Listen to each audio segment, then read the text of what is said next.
소연씨, 블랙핑크 제니 하면 뭐가 떠올라요? 샤넬. 인스타 국내 팔로워 1위. 이 정도면 산술적으로 하면 포스팅 한 장 협찬에 6억 원 정도 든다는 얘기도 있더라고요. 아무튼 제니한테는 인간 샤넬이라는 별명이 있죠. 그리고 역시 이 브랜드 하면 GD도 빼놓을 수 없어요. 고가의 가방에다가 스스로 그림을 막 그리는데 그게 더 있어 보이게 만드는 이 브랜드 최초의 아시아 남성 글로벌 앰베서더. 이 브랜드 때문에 막 달리는 사람들도 화제가 됐어요. 가격을 매년 올린다고 막 뭐라고 하면서도 막상 가격 올리기 전날에는 막 백화점에 줄 서고 백화점 셔터 올라가는 순간에 막 달리고, 결혼할 때 이 브랜드 백 사는 분들도 되게 많거든요. 근데 정작 그 백은 장롱 안에서 더 많이 산다는 얘기도 있고요. 아무튼 오늘 주제의 주요 등장인물은 가장 로맨틱하고 야심만만하게 큰 성공을 거뒀지만 평생 한 남자를 잊지 못했던 설립자, 그리고 죽어가던 브랜드를 완벽하게 되살린 패션왕, 그리고 베일에 쌓인 비밀의 소유주까지. 다른 데는 다 바뀌어도 여기는 영원할 거라는 오늘의 주제는 패션 제국 샤넬입니다. 제니 말고 샤넬 하면 또 뭐가 떠올라요? 트위드 자켓, 매년 가격이 올라가는 1000만 원 육박하는 핸드백, 더블 C 마크, 샤넬 넘버5 향수. 근데 그 전에 이걸 먼저 한번 생각해 볼게요. 소연 씨 혹시 그런 생각해 본 적 있어요? 왜 나는 돈도 없고, 그렇다는 거 실제로 그렇다는 건 아니고 왜 나는 돈도 없고 백도 없고 학벌도 부족하고 얼굴도 남들이 안 알아주고 외모도 별로일까? 뭐 이런 생각 해본 적 있어요? 가끔. 가끔 있어요? 가끔 있대.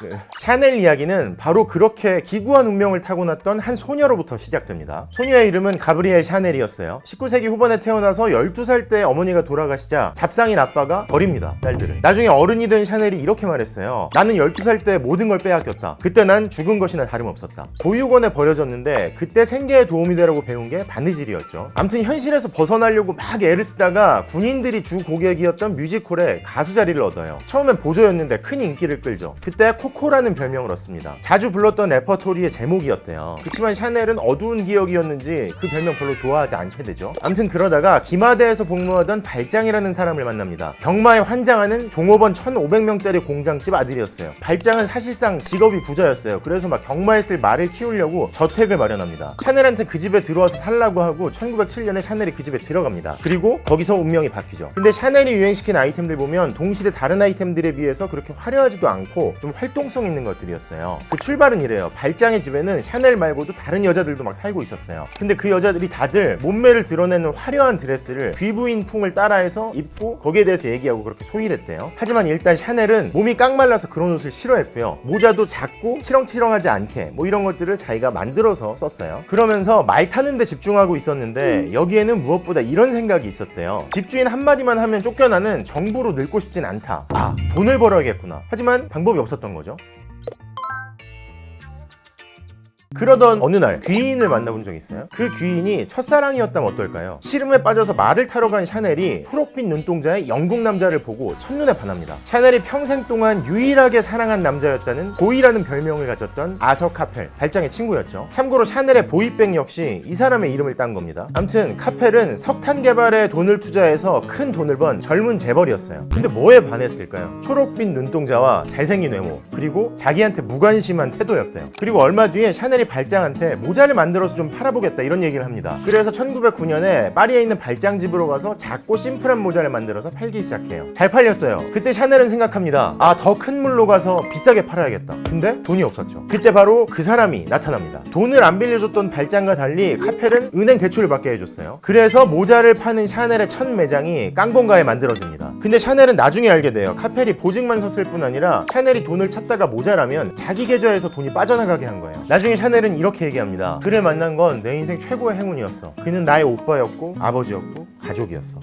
이거 진짜 마음이 또 읽는데 찡하더라. 근데 그게 끝이 아니었어요. 배움이 짧았던 샤넬이 자존심을 지키면서 교양을 쌓을 수 있게 당대의 예술가들을 소개해줬습니다. 그리고 도빌이라는 휴양지에 가게를 내줍니다. 물 들어왔을 때 너 저어라. 사옥을 더 키우라는 거죠. 왜냐면 안목 있는 사업가였던 카펠이 휴양지에서는 사람들이 더 멋을 부릴 거다, 이걸 내다봤던 거예요. 그리고 드디어 샤넬이 옷을 만들어서 팔기 시작합니다. 샤넬 스스로 너무 말랐다고 생각해서 코르셋이 없어도 되는 약간 헐렁한 편안한 옷차림을 만들었는데 그게 휴가 때 편안한 편하면서도 예쁜 옷 찾던 사람들한테 인기를 끌어서 많이 팔려요. 키가 별로 안 크다고 생각해서 그랬는지 50년대에는 투톤 슈즈란 걸 내놔요. 베이지색을 띄어서 다리는 길어 보이고 구두 코에 검정 색감을 갖다 대가지고 발은 작아 보이게. 남자들 운동복이나 속옷에 쓰이는 땀 흡수 잘하는 원단도 여성복에 사용했고요. 그러다가 제1차 세계대전이 터집니다. 근데 이게 샤넬한테는 오히려 기회가 돼요. 카펠이 또 중요한 조언을 해주거든요. 절대로 가게 문 닫지 말고 상황을 지켜보라고. 진짜 카펠의 말처럼 휴양지 두 곳에 샤넬 매장이 있었거든요. 근데 파리지앵들 뿐만 아니라 유럽 전역의 귀족들이 피난을 하러 몰려옵니다. 샤넬이 전 유럽으로 퍼지는 계기가 되죠. 또 전쟁 나간 남자들을 대체해서 여성들이 사회생활을 많이 하기 시작했는데 막 드레스 이렇게 큰 거 입고 할 수는 없을 거 아니에요. 편하고 예뻤던 샤넬 스타일이 여기서 또 인기를 끕니다. 다른 얘기지만 샤넬은 액세서리에다가 진짜 보석을 안 쓰기로 유명했어요. 근데 왜 그랬냐? 아름다움을 대중화시킨 거예요. 그런 말도 했어요. 보석 목걸이? 수표를 목에 걸고 다니는 거야? 네 돈 자랑하는 거야? 남편 돈 자랑하는 거야? 심지어 보석을 보면 주름살, 늘어진 살, 그리고 죽음이 생각난다. 이렇게도 얘기했어요.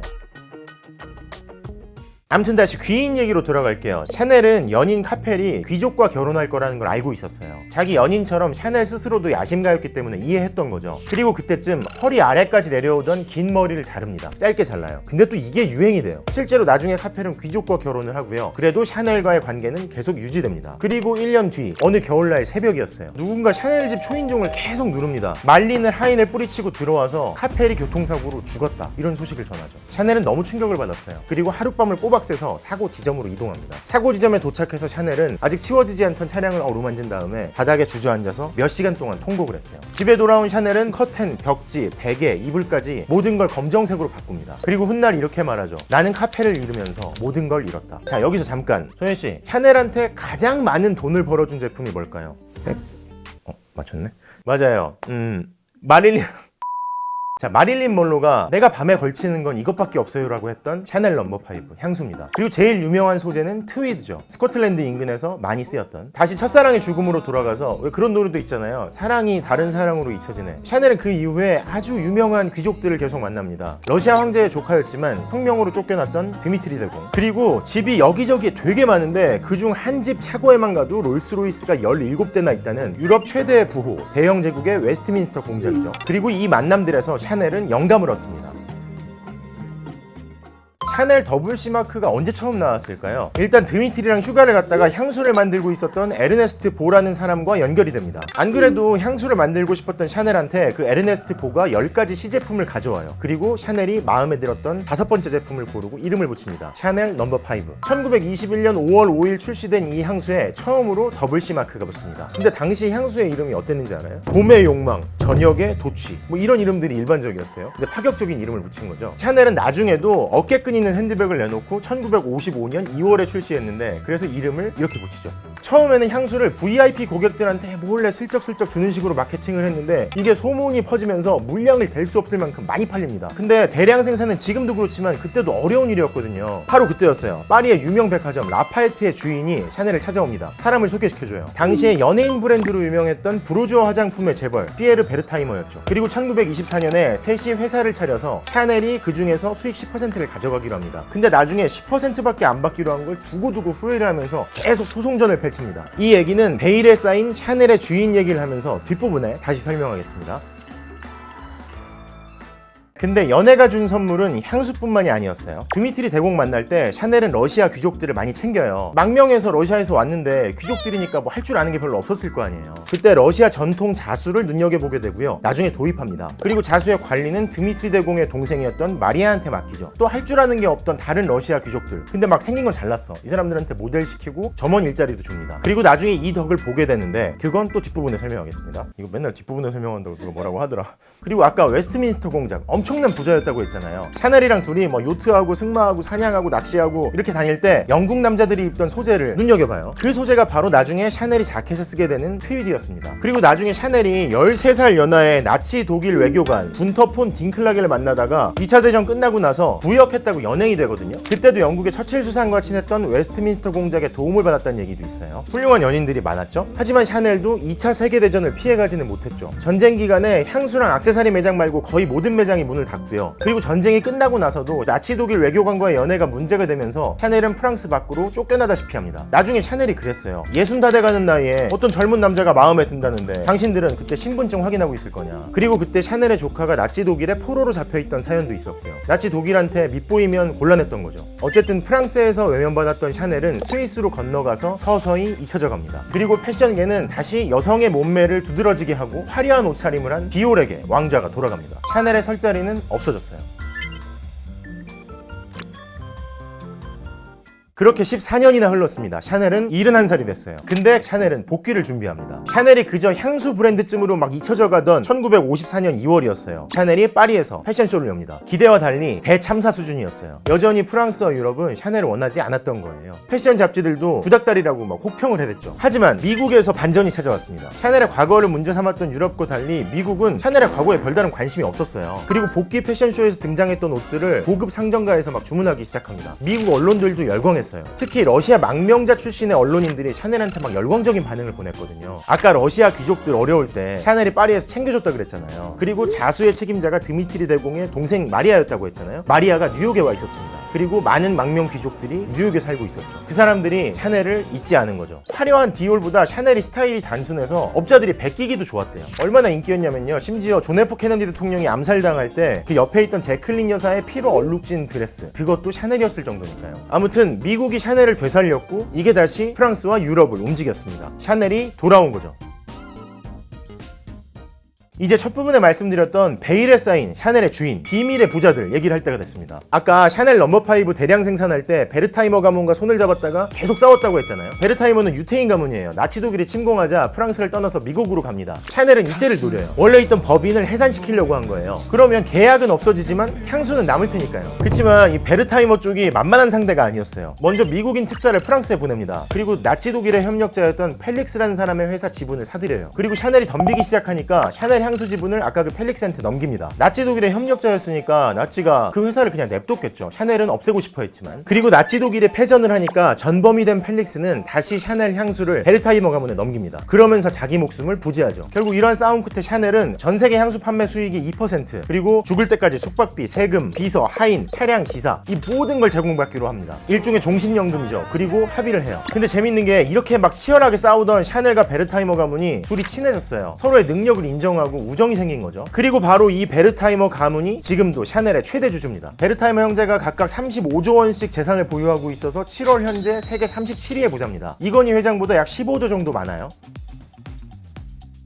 그리고 1971년 쉬지도 않고 바쁠 때는 먹지도 않고 혼자 있는 걸 못 견뎌하고 그래서 이제 막 새벽 3시, 4시까지 일하고 그래서 더 직원들 괴롭게 하고 집에 못 가니까요. 그랬던 샤넬이 83살의 나이로 세상을 떠납니다. 말년에 종손녀한테 그랬대요. 너희가 옳다. 나는 혼자고 내 인생은 실패다. 그럼에도 불구하고 수많은 업적을 이루고 화려한 삶을 살았던 샤넬인데 그의 죽음 이후 회사는 꼬꾸라지기 시작합니다. 맞수이자 친구였던 베르타이머도 죽고 없어졌는데 그 아들은 회사에 관심이 없었어요. 근데 뭐 죽으란 법만은 없는 거죠. 이때 손자가 등장합니다. 25살에 알랭 베르타이머가 경영권을 잡아요. 나이는 어렸지만 정신줄이 똑바로 박힌 사람이었어요. 새 경영진을 영입합니다. 그리고 마침내 칼 라거펠트가 등장하죠. 독일 출신인데 파리 디자이너 콘테스트에서 입생로랑과 함께 우승해서 패션계에 데뷔한, 참고로 그때 심사위원이 지방시랑 발망이었대요. 그리고 이후에 발망, 발렌티노, 끌로에, 펜디 등에서 승승장구하고 디올 팬츠를 입겠다고 극한의 다이어트에 성공해서 책까지 낸 전설의 패션왕이죠.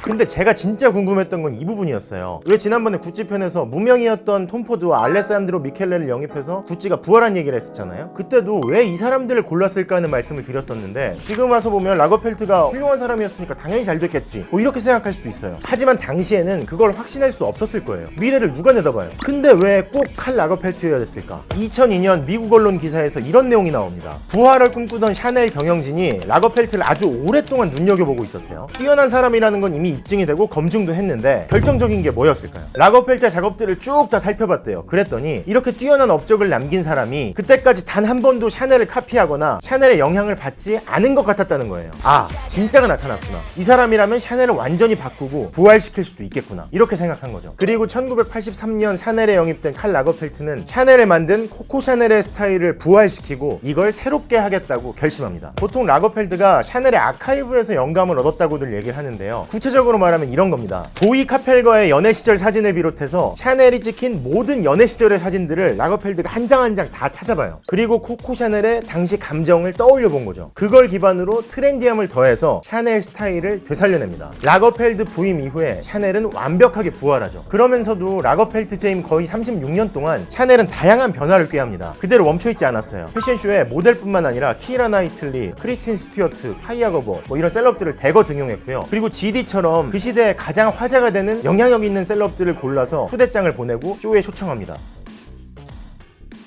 자, 이제 마칠 시간입니다. 언젠가 샤넬이 그랬대요. 왜 그렇게 유명하고 돈까지 많은 남자들이 당신이 좋아서 어쩔 줄 모르는 거예요? 그랬더니 샤넬이 아주 유명하고 부자인 남자는 더 이상 남자가 아니다. 산토끼나 여우처럼 쫓기는 신세다. 다들 그 남자를 그냥 한 인간이 아니라 사냥감으로 여긴다는 거죠. 근데 샤넬이 뭐라고 했냐면 나는 그 남자들을 유혹하려고 하지 않았어. 가장 화려한 상대가 자신에게 스스로 다가오게끔 만들었던 거죠. 지금 샤넬이라는 브랜드가 받는 평가도 그 얘기와 일맥상통하는 면이 있어요. 어떤 유명한 패션계 인사가 그랬습니다. 생기고 없어지는 다른 디자이너들과 달리 샤넬은 언제까지나 샤넬이고 영원할 것이다. 가장 강인하고 능력있고 로맨틱한 삶을 살았던 코코 샤넬, 그리고 작년에는 브랜드를 완전히 부활시켰던 패션왕 라거펠트까지 떠나보냈던 샤넬이 앞으로도 계속 사람들을 끌어당기는 브랜드일 수 있을지 지켜보시는 것도 재밌을 것 같습니다.